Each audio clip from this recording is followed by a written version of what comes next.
Okay, so good morning. I'm Balazs Csendes. I'm the Security Operations and Response Leader of IBM, covering Central and Eastern Europe.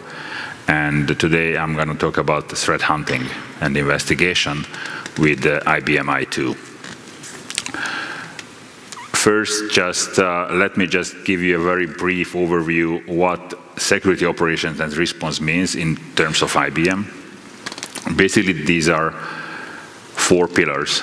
The first is the security analytics part, where we have our solutions. This is mainly anyway QRadar. I hope that you are already familiar with this one. So this is the CM technology, security intelligence technology, vulnerability scanning, and these kind of solutions sitting in this portfolio. Then the threat hunting part, which is rounded in a box. This is what I'm going to talk about today.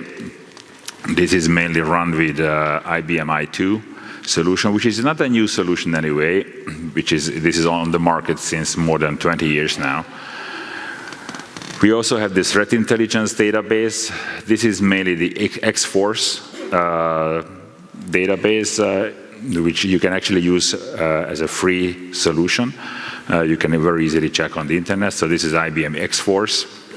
And the incident response solution, which is roughly 2 years ago acquired Resilient solution sits in this pillar. But today I'm going to talk about i2. So if I want to describe very briefly what i2 is, that most probably you have already seen detectives sitting in front of a large wall. There are artifacts on the wall connected with strings. And this is what i2 does digitally. So connecting the data points in a certain graphs and certain visual tools to enable the investigator to catch the core of the threat. i2 actually started to develop i2 26 years ago at the London Police. Originally it was a desktop solution, helping the investigators to do digitally the very same what they did previously on the wall and connecting the artifacts with the strings. And as the development went on and on and on, basically it became a golden standard in the investigation field. So really everywhere in the world, in Europe, in the US, really everywhere, the police officers and investigators or military officers are using i2 as a golden standard for investigations. So that's where actually the core use cases are coming from, mainly for military intelligence, counterterrorism, open source intelligence, criminal investigations, counter-gang. These are the very basic use cases of i2. Then in the recent years, i2 moved into the space of cyber intelligence, cyber threat hunting space. We already had the tool, we just had to make it usable for this kind of threats. So these are the hottest trends, the new trends, where basically the SOC analysts are running the investigations and using i2 as a tool set for them to see the data, how they are correlated. Let me just give you a brief overview, and this is kind of a good picture what level of efforts you need to put into the investigation with certain tools. So on the very beginning, of course, you have the firewalls, which requires a very low level of human efforts and to stop certain number of threats. So just requires one, SOC analyst, first level SOC analyst, the firewall, and with that one you can actually stop in percentage-wise a really large amount of threats. If you're using let's move to the next one, the middle one, you're using a CM solution, IBM or non-IBM solution, you need to put a little more effort into the investigation parts, requires a tier 2 analyst or incident responders, and you are just in percentage-wise, you are just getting or stopping not that many threats compared to the firewall. And the cyber analysis, basically, and even a step further, it requires an even more human efforts. You need, let's call them threat researchers or cyber analysts to use these tools. So these are not automated tools.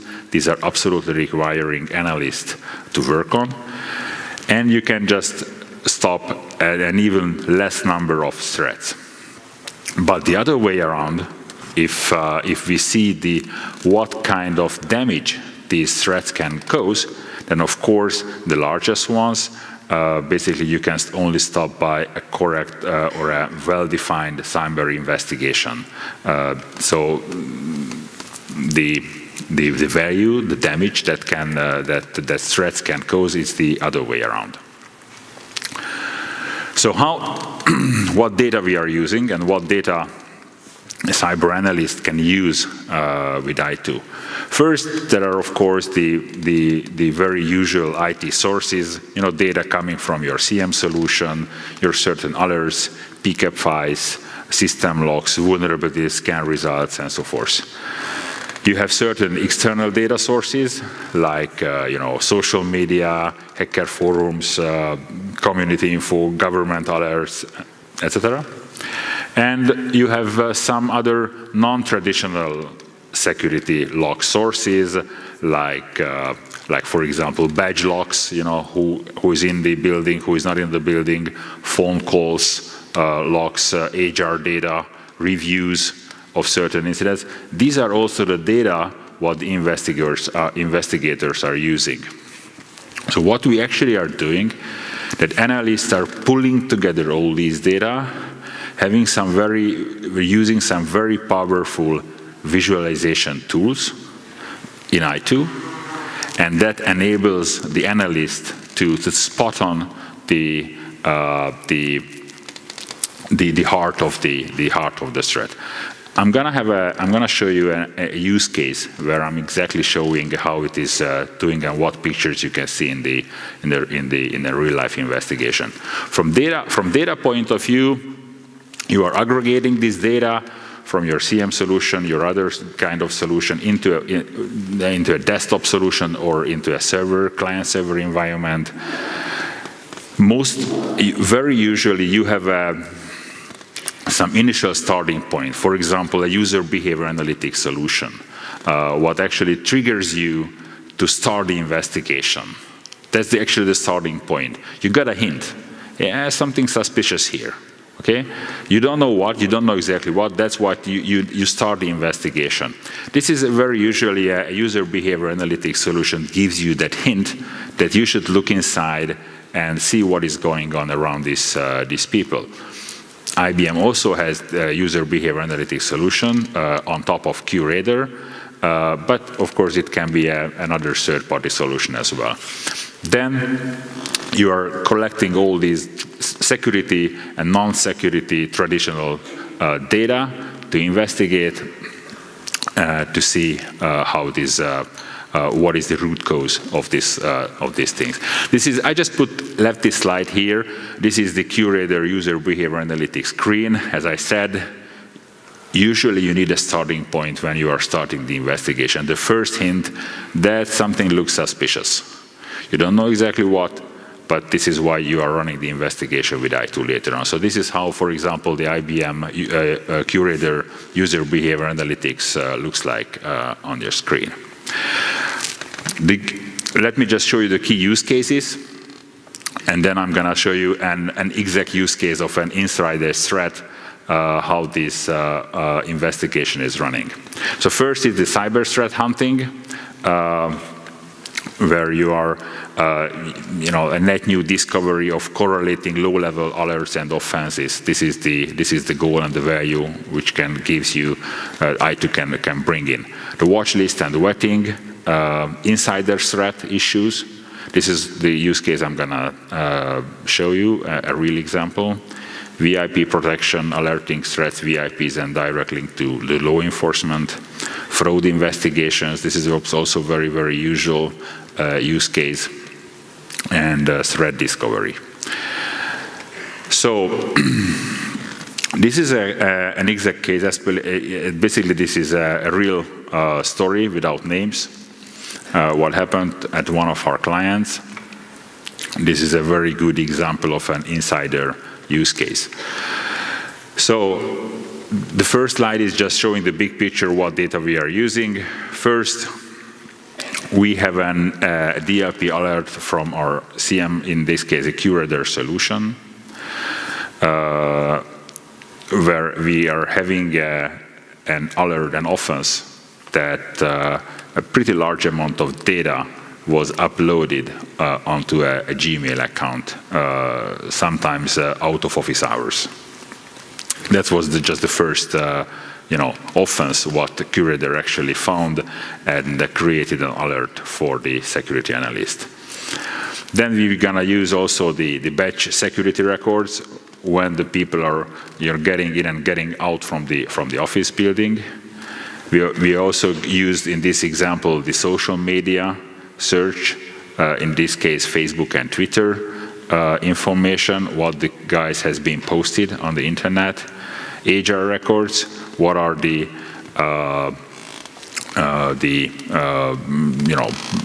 job roles and other information about the involved peoples, printing logs. It was also suspicious that there were hundreds of pages has been printed in some, just in the middle of the incident, and of course the legal team involvement. So what is visible at the very beginning is it wouldn't be so suspicious, and this is what actually the CM solution actually bring into the picture.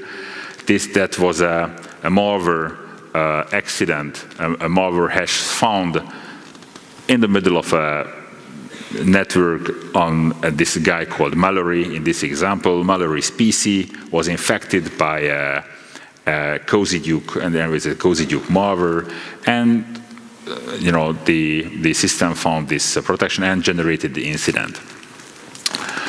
And that the analyst who is actually looking into this case should, it was a bit suspicious for him, just out from nowhere, just this one PC has been infected by a malware in the same time when actually the user was sitting in front of his PC. So he was there.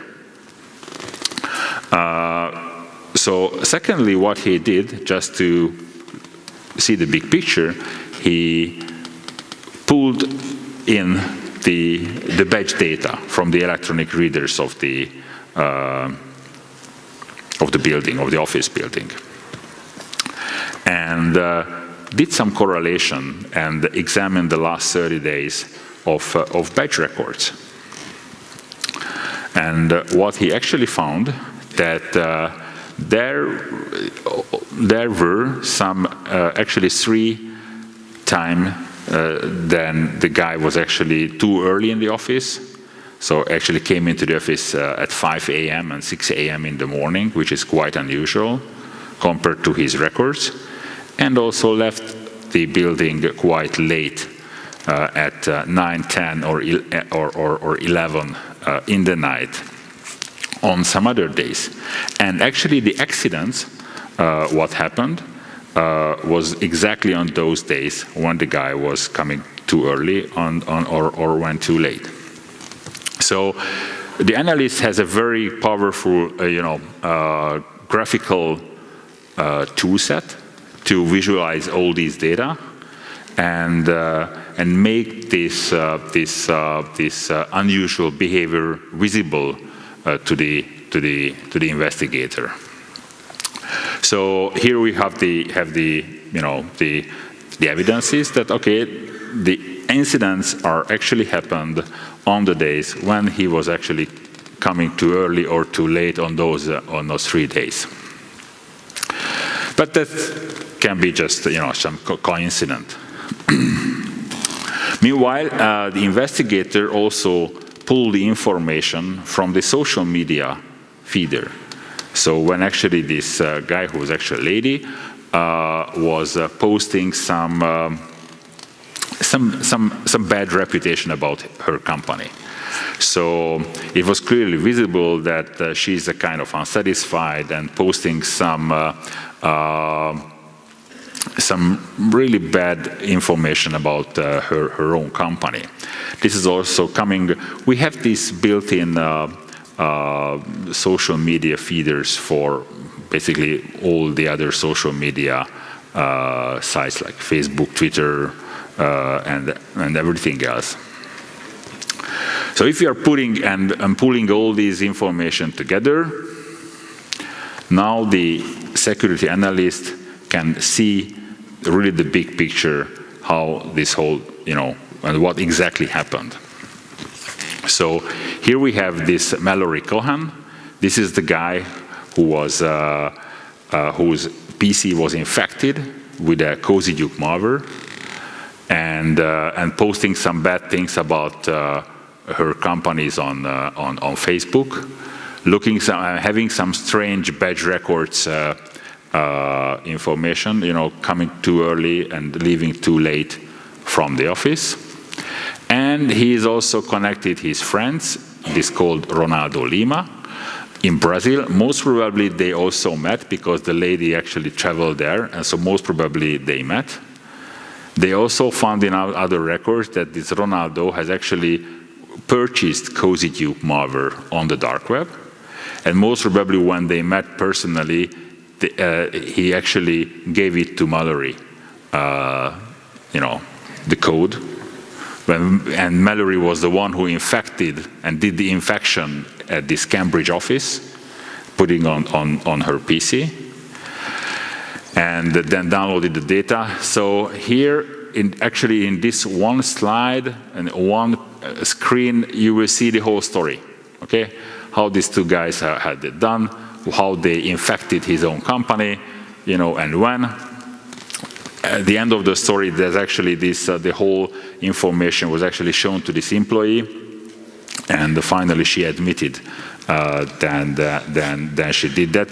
The reason was anyway because this company was in a part of a merging process, actually being acquired by another company, and he wanted to do some bad reputation about the company, losing some data, and then which will cause the acquisition price, dropping down. That was the main cause of the main reason why they did that. Of course, after that, a real criminal investigation started, but the story was about really how we can putting these things together. So other use cases, which is really powerful use cases. This graph is not that difficult like the other one, but the real power of I2 is that it can handle really millions of data and can visualize them in a way that the analyst can see the connecting dots between things. What you would, for example, you would never see that there are connections between two things. Really very easy to use and to learn the tool. Even in difficult cases, I mean, there are sometimes very difficult cases. You need to find the correlation or the dots between the really hidden things. I2 are able to show and to visualize to the user. Another one, this is one of my favorite one anyway, this is the unknown search. So for example, if you have two offenses, two incidents, in QRadar we call it offenses, but in other CM solution you call it incidents. So if you have two incidents, or there are many incidents anyway, and you are questioning that, show me which offense is sharing the same properties, okay? In which that kind of query, is quite difficult because actually there are many offenses around. Each offense has many properties. So questioning which one is sharing the same property is kind of difficult.